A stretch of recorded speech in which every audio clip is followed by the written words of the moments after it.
Il n'y a de connaissance de Dieu que si Dieu agit concrètement et de façon marquante dans notre existence.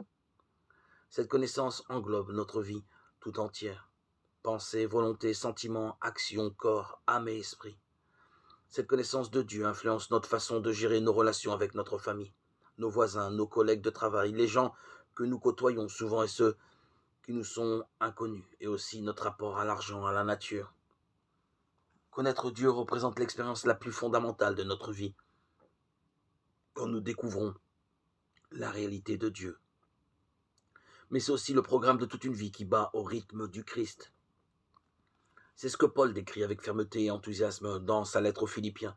Il raconte que lui-même a connu un renversement radical de ses valeurs, ce qu'il estimait autrefois être essentiel et précieux.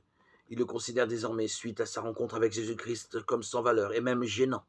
Par exemple, il employait sa respectabilité comme arme pour s'affirmer orgueilleusement face à Dieu.